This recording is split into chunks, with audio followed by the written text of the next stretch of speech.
Kahramanmaraş'ın Pazarcık ilçesinde 7.4 büyüklüğünde ki çok yüksek bir derinlikte bir deprem meydana geldi. Sarsıntı birçok çevre ilde de hissedildi. Tüm Türkiye aslında büyük bir sarsıntıyla uyandı. Saatler 4'ü 17 geçe bir deprem meydana geldi. Kahramanmaraş merkezli, Pazarcık merkezli ve bu depremin ardından 10 ilden maalesef yıkılan binaların haberleri bizlere ulaştı. Deprem olduktan yaklaşık 2 saat sonra biz Ankara'da bir toplantı haline geçmiş olduk. Şehirlerdeki durumu değerlendirmeye çalıştık gelen veriler itibarıyla. 1 saat kadar sonra yola çıktık. Gördüğümüz tablo yıkık bir kent. Buluşma noktasına ulaşmaya çalışıyoruz ama bütün yollar çökmüştü, köprüler çökmüştü. Muazzam bir hasar vardı. İnanılmaz bir hasar, yıkım vardı. Saat 6'da ilk keşif ekibi olarak biz buraya girmiş olduk. Antakya korkunç bir manzarada vardık. Sanki afet yetmezmiş gibi bir de yukarıdan yani gök yere iniyorcasına yağmur yağıyor. Bir yandan yıldırımlar, bir yandan artçıların uğultusu. Aslında deprem olduktan 16 saat sonra ilk ekip olarak buradaydık. Yani sürekli binalardan çığlıklar yükseliyordu. Biraz böyle çaresizlik ve yalnızlık hali vardı şehirde. Gördüğümüz şey oydu. Önce büyük bir üzünç, ondan sonra muazzam bir öfke. Çünkü üstünden neredeyse 16 saat geçmişti biz geldiğimizde ve tek bir ekip yoktu. Her tarafta kurtarılabilecek insanlar vardı ama müdahale yoktu. Bir anda bu öfkeye ve hemen yardım ulaştırma şeyine dönüştü. Onun için çok fazla şey de hissedebilme zamanımız da olmadı. Geldiğimiz gün aslında hem kurtarma ekibimiz buraya girmiş oldu hem de burada dayanışmayı örgütleyecek ekiplerimiz buraya girmiş oldu. Buraya ulaşır ulaşmaz ilk önce arama kurtarmacı partili arkadaşlarla birlikte ilk elden nereye gelebildiysek, nerede bir şey görebildiysek orada insanları kurtarmaya çabaladık. Epeyce insanı da çıkarabildik enkaz altından. Of.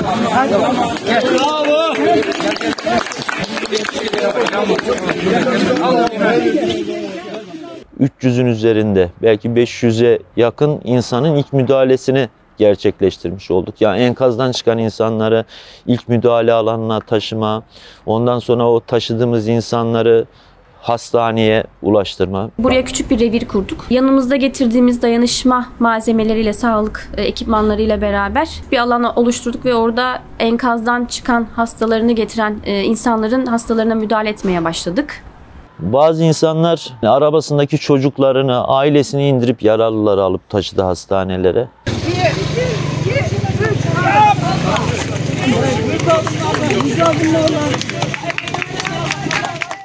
3 ayaklı bir organizasyon oluşturduk. Ankara'da bir ekibimiz arama kurtarma çalışmalarını koordine etti. Bir kişi olay yerinde, Armutlu semt pazarında oradaki kurtarma ekiplerinin koordinasyonunu ve Ankara ile iletişimi sağladı. Bir de enkazlara müdahale eden ekipler oluşturduk. Buranın halkıyla konuşmaya ve ihtiyaçları nedir onları anlamaya çalıştık. O ihtiyaçları nasıl karşılayacağımızı planladık ve hızlıca onun üzerinden organize olduk. Güzergahlar çıkardık. Tırları nereden alabiliriz, yardımları nereden alabiliriz onlarla uğraştık. Ve bir süre sonra yardımlar gelmeye başladı.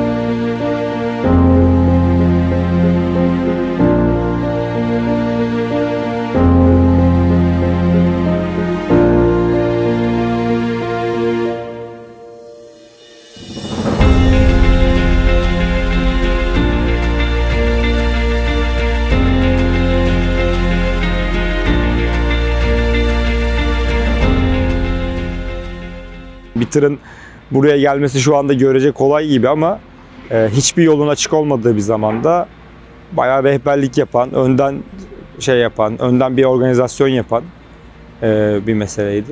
Daha sonra mevcut durumunu aldı diyebiliriz aslında kriz masamız. Yola çıkmış her aracın, her tırın, her kamyonun doğru yere güvenli bir şekilde ulaşmasını ulaşmasına aracı olmaya çalışıyoruz. Burada arkadaşlar her çıkan kamyonun bölgedeki dayanışma merkezlerimize varana kadar takibini yapıyorlar. Her yardım malzemesinin doğru dayanışma merkezine ulaşmasını, orada yürüyen çalışmalarda dağıtılmasını, paylaşılmasını aracı olmaya çalışıyorlar. Dikkat ettiğimiz en önemli nokta hiçbir bilginin kaybolmaması ve mümkün olduğunca merkezi olarak derlenmesi, planlı olarak iletilmesi. Kimi gönüllü ekipler gelmeye başladı kurtarma çalışmalarına yönelik ama hiçbirinin gerekli malzemeleri yoktu. Biz hızla malzeme teminine başladık. Yaklaşık 20 civarında jeneratör, hiltiler, demir kesme makasları bunları sağlayıp o ekiplere bunların ulaşmasını organize etmeye başladık. Yiyecek ihtiyacını temin etmeye yönelik bir şey yaptık.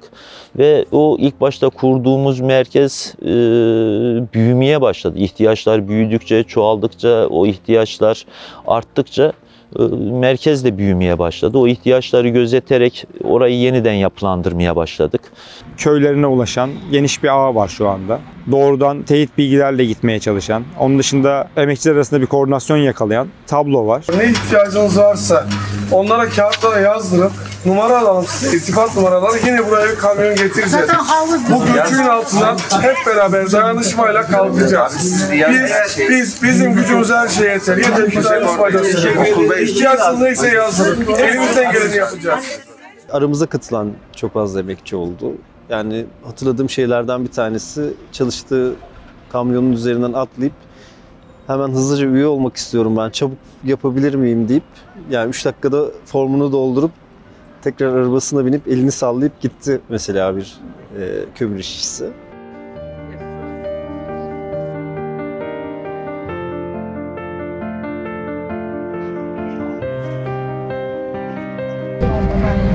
Tamam, kalmadı. Sorunu geldi. Tamam.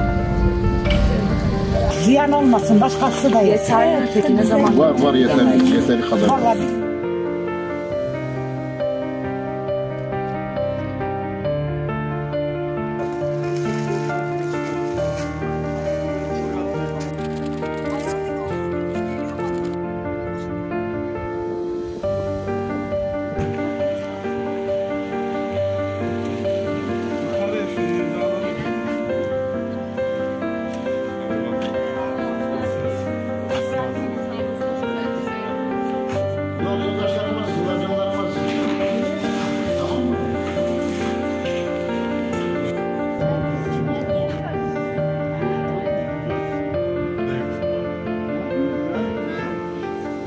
Yedi kriz masası kuruldu ve bu kriz masaları aslında dayanışma ve kriz masaları Ankara'daki merkezi kriz masasıyla bağlantılı olarak çalışmalarını sürdürdüler. Oradaki ihtiyaçlar kriz masasına iletildi, oradan semt evlerine iletildi. Semt evlerinde de doğrudan günlük olarak dayanışmaya ihtiyaç duyulan malzemeler güncellendi.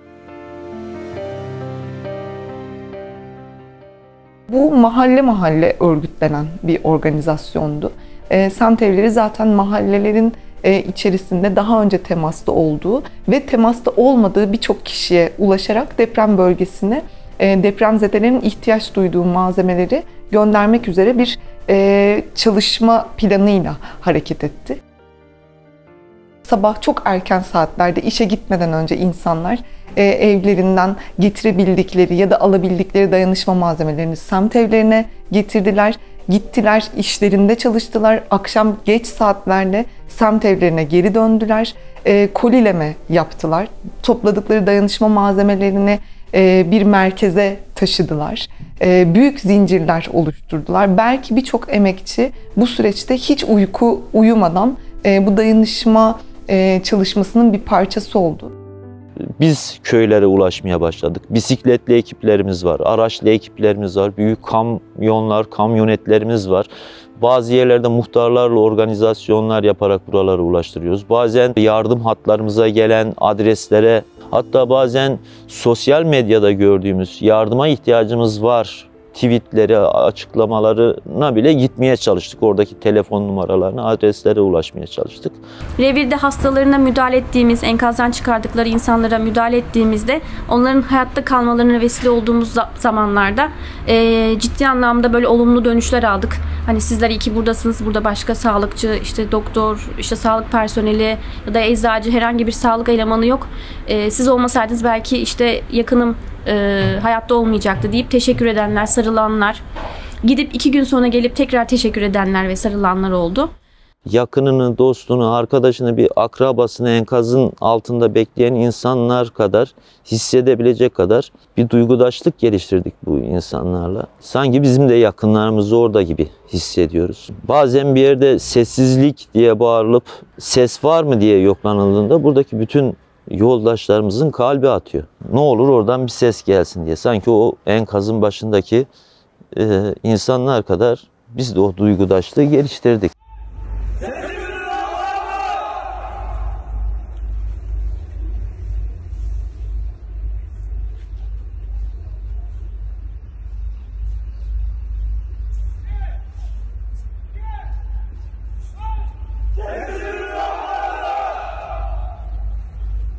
İnsanlarımız için bir şey yapıyoruz. Bunun motivasyonu bizi ayakta tutan şeylerden bir tanesiydi. Asıl ayakta tutan şey ise beni duyduğum öfkeydi. Düzene duyduğum öfkeydi. Sabancı ailesi Miami'de fotoğraf verirken burada insanların yıkılmış binada yakınlarını beklemeleri öfkemizi her an artırıyordu. Hepimizin kimi zamanlar kendini yorgun hissettiği anlar oldu. Ama hepimizin yaslanacağı bir yoldaşı var. Hepimizi ayakta tutan partimiz var. Bundan bir süre önce Türkiye Komünist Partisi seçim çalışmalarına başlarken bir sloganla başladı. TKP gelir, her şey değişir. Bunun sadece bir slogan olmadığını gördü insanlar burada.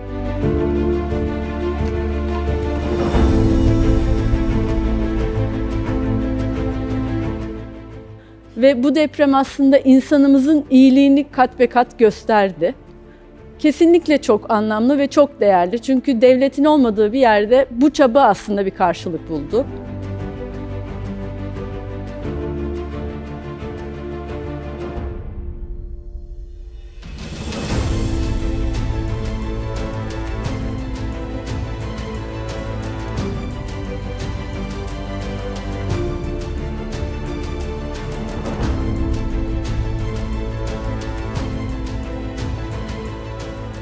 Bu iyiliğin üstüne sorumluluk atılmasına izin vermememiz lazım.